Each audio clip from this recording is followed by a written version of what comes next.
আমার মায়ার নবী একদিন মসজিদ থেকে নামাজে রওনা হলেন। ঘর থেকে মসজিদে যাতে রাস্তার পাশে গিয়ে দেখেন ছোট ছোট বাচ্চারা খেলাধুলা করে। নবীর দেখিয়া বাচ্চারা খেলা বন্ধ করে নবীর সালাম জানায় দিলেন। নবী একটু সামনে গিয়ে দেখেন একটা ছোট্ট বাচ্চা, পরনে কোনো কাপড় নাই, রাস্তার কিনারায় বসে বসে চোখের পানি ছেড়ে কান্না করে। মায়ার নবী ডাক দিয়ে কয়, বাবা তুমি এখানে একা কেন? বলে আমি বড় এতিম।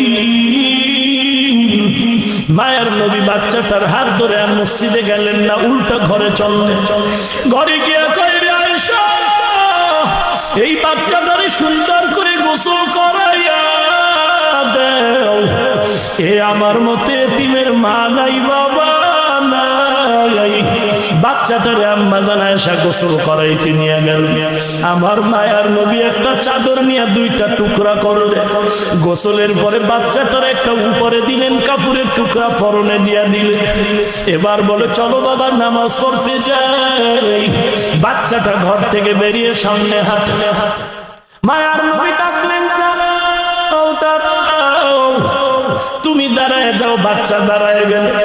নবীজি বসে বলে, তুমি আজ আমার কাঁধের উপরে উঠে বসো। আজকে তুমি হাতিয়া মসজিদে যাইবা না।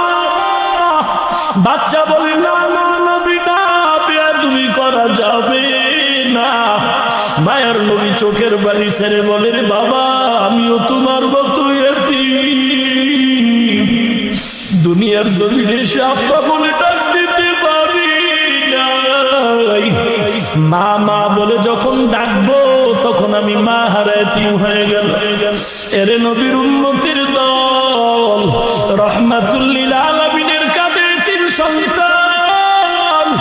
আমার নবী এবার নামাজের মসজিদে রওনা।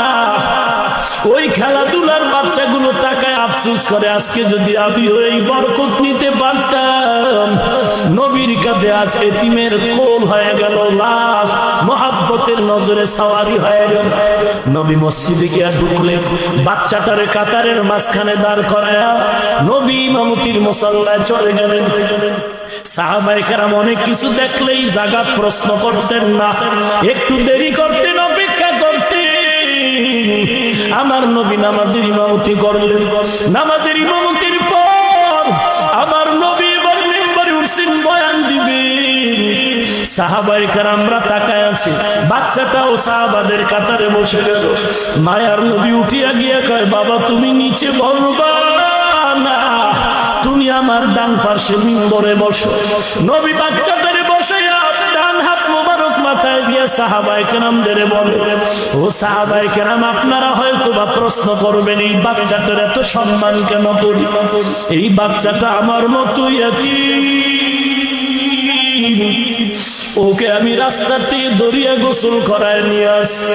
আমি আপনাদের বলে গেলাম, ভবিষ্যৎ উম্মতের জানায় দিবেন, আমাকে আদর দেওয়ার মতো আরবে কেউ ছিল না। বড় আমার বিরোধিতায় বহু দুশমনরা কত ষড়যন্ত্র করব। আমি আমার হাত দিয়ে এতিমের মাথায় দোয়া করে গেলাম, আমার উম্মত যদি এতিমের মাথায় হাত বুলায় দেয়, সম পরিমাণ চুলের সওয়াব আল্লাহ আমলনামায় দিয়া দিবে। এরে নবীর উম্মতের দল, আজকে মাদ্রাসাগুলোতে দেখো এত গালির পরেও কেন এরা মাদ্রাসা ছেড়ে যায় না? ভালো করে জানে একটা চাকরি নাই, সার্টিফিকেট নাই, কিন্তু আমার মাওলার কোরআনের যে একটা সম্মান, এতে কোনো সন্দেহ নাই। এরে যুবক আল্লাহর গোলাম, স্কুলে পড়ো, কলেজে পড়ো, বাধা নাই, চাকরি করো, ব্যবসা করো, বাধা নাই। অন্যায় বিনয়ের সাথে বলি, আজকে থেকে তওবা করে না, আল্লাহ ওয়ালার বন্ধু হয়ে চলবা, নবীর তরিকা মতো চলবা, হারাম খাইবা না, কাউকে গালি দিবা না, মা বাবার খেদমত করে দোয়া নিবা। এরে নবীর উম্মত, আজকে দিনের বেলা সূর্য ছিল, রাতের বেলা না, এরপরও গরম লাগে, গরম আর গরম।